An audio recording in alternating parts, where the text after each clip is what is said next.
at the very beginning of religion. And of course religion began with Ibrahim alayhi salam, millatu Ibrahim, the religion of Ibrahim alayhi salam. Allah subhanahu wa ta'ala sent to him a vision, and then he came to his son Ismail alayhi salam. There's no doubt about that it was Ismail alayhi salam. Ya bunayya, O my son, inni ara fil manami anni azbahuk. I have surely seen in my sleep, in a vision, ru'ya, that I must sacrifice you. Fanzur madha tara. Son, how do you respond? Do you agree to this sacrifice? Ya abati fa'al ma tu'mar. O my father, go ahead, do as you have been ordered. Meaning, we both recognize that this is from Allah. I agree to the sacrifice. I hope Egypt is listening today. I hope the Arabs are listening today. I hope those who have come from Ismail alayhi salam are listening today. And so he said, Ya abati fa'al ma tu'mar. O my father, go ahead, I accept the sacrifice. But when Ibrahim alayhi salam, and I don't know what is in his heart, if we meet him one day, inshallah, we can ask him. There could be far more to what he did than what we understand. When he put his son's head on the block to sacrifice it, then Allah subhanahu wa ta'ala called out to him, Ya Ibrahim, by name, Ya Ibrahim, qad sadaqta ru'ya. You have already accepted, submitted, fulfilled the vision. What I've asked of you. What I've asked of you did not require that you take a knife and cut the throat of your son. No, that was not what I asked of you. What I've asked of you has already been accepted and has already been fulfilled. What could it be? If al-awwal is linked with al-akhir, then this sacrifice, this vision of sacrifice of the son of Ibrahim alayhi salam, Ismail alayhi salam, from whom the Arabs have come, it could mean, and Allah knows best, that this is a communication at the very beginning of an event that is to take place at the end. The sacrifice of the Arabs. And the Arabs today are being prepared for that moment of sacrifice which is coming. How can we stand up here and say that the Arabs are going to be sacrificed in a momentous sacrifice when all the indicators are to the opposite? That this is the Arab Spring. The winter is gone. Dictatorship is gone. Persecution and oppression is gone. And we are now free once again. And Islam, the religion, is rising once again. And we will triumph over those who have been oppressing us and waging war on Islam. That is the external. And we are saying that the internal is different. Time will tell. And we don't have long to wait to know whether or not this is a valid thesis or hypothesis. We don't have long again to wait. That there is a momentous sacrifice of the Arabs which is coming. And Ibrahim alayhi salam saw it, knew it was going to come. His seed, his progeny, from this son, and he accepted it. And Ismail alayhi salam knew also that this is what's going to come, and he also accepted it. Is there a great sacrifice of the Arabs that is coming? 7 months ago, 6 months ago, when I gave my lecture at the University of Malaya, an Islamic view of the current Arab uprisings, I laid down the hypothesis there that this is the preparation for the great slaughter. That what the enemy is planning is to be able to say to the world that Islam is rising again. And when the domino effect takes place around the Arab world, and when the call for the enforcement of Sharia finds roots, then Israel will be able to say, and all the media that supports Israel will be able to say, Islam is now rising again, posing a threat not only to Israel, but posing a threat to the world, posing a threat to mankind, demonizing Islam, painting Islam as a menace, and hence establishing justification for the great wars which have already been planned, with which Israel will be able to expand her territorial frontiers. But we know that subject already from my book, Jerusalem and the Quran, and set a trap for the United States, so that the United States will be facing military defeat. It's not just the collapse of the US dollar and collapse of the US economy, but more than that, for Israel to replace the United States. But from the time we ask the question, why would Israel want to do these things? And we get the answer that Israel wants to rule the world.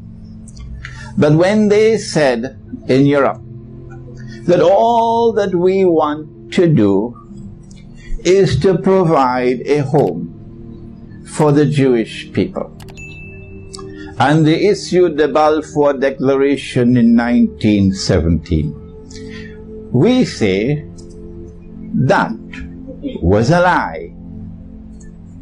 We are now accustomed to your lies. You are a people who tell monstrous lies, and truth does not reside in the heart of those from whose lips lies constantly emerge. Even a schoolboy would understand that. What you wanted to do was to create a state that would rule the world. And Israel is just a few steps away from that. Israel cannot rule the world, however, unless it first establishes its political and economic dominion over the Arab world. How can we explain this without reference to Dajjal? How can we explain this without reference to Gog and Magog, Ya'juj and Ma'juj, which are major signs of al-Zaman? And yet, our critics are emphatic that no, Dajjal has not been released. Gog and Magog have not been released. If we can't find the barrier built by Zulkarnain, which is made of iron and steel, it's probably somewhere down a few miles underneath the earth. Is that scholarship? We do not want to disrespect our critics, but we say, if you are not prepared to accept that Dajjal is the mastermind of the modern age, and that Gog and Magog are the means through which Dajjal pursues his mission on the earth, then we're very sorry, we're moving on. We can't wait on you. We say that the Arabs are being prepared for a great slaughter. Is there anything else beside that vision of Ibrahim alayhi salam to support this thesis? Yes, there is. Nabi Muhammad alayhi salatu wasalam was asleep at the home of his wife Zainab radiallahu ta'ala anha. And he woke up from his sleep, and the hadith is located in Sahih Bukhari in several different versions from several different sources, companions. So we say it is mutawatir. He woke up from his sleep. What he had seen in his sleep, also a vision like Ibrahim alayhi salam, was so terrible, that his face was red, flushed red. It has to be something terrible for the Prophet of Allah to wake up with his face all red, flushed red. What did he see? He woke up and he spoke these memorable lines. He said, وَيْلٌ لِلْعَرَبِ مِنْ شَرٍّ قَدْ اقْتَرَبَ. Woe unto the Arabs because of an evil, shar, an evil. It can't be an ordinary evil for his face to be so flush red. It has to be a very great evil, which is now close. And then he raised his hands like this and he said, today. Today means this day or 1,000 years from now. Where has reason fled? He said, today. A hole has been made in the radam. He didn't use the word sad, he used the word radam. Surah Al-Kahf has both the words. When they asked Zulkarnain to build it, they used the word sad. When he built it, he used the word radam. And the hadith says the radam of Zulkarnain, of Ya'juj and Ma'juj. Today a hole has been made, indicating that the great evil which is going to devastate the Arabs has not as yet occurred. It is an end time event because the words Gog and Magog are there. What is this great catastrophe that is coming on the Arabs? What is this great destruction that is coming on the Arabs, which has not as yet come? Where is Islamic scholarship today? Why are you not asking these questions? And I'm not asking the Malay ulama. I'm not asking the Indonesian ulama. I'm asking the Arab ulama. She asked, who? Zainab radiallahu ta'ala anha. Anuhlika? Will we be destroyed? Anuhlika? Halaka? To destroy?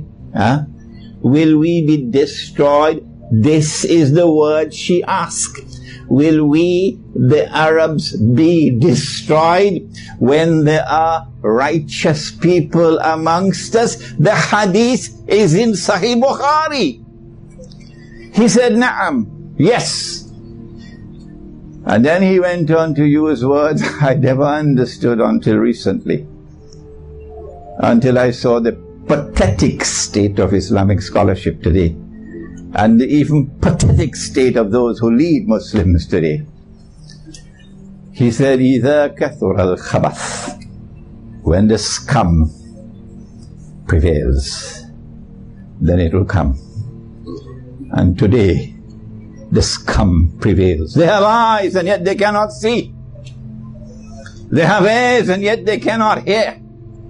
They have hearts and yet they do not understand. أُولَٰئِكَ كَالْأَنْعَامِ بَلْ هُمْ أَضَلُّ بَلْ هُمْ أَضَلُّ. They're worse than cattle. They're the scum. And when the scum prevails, then the destruction of the Arabs, not the Malay, not the Turks, the Arabs will take place.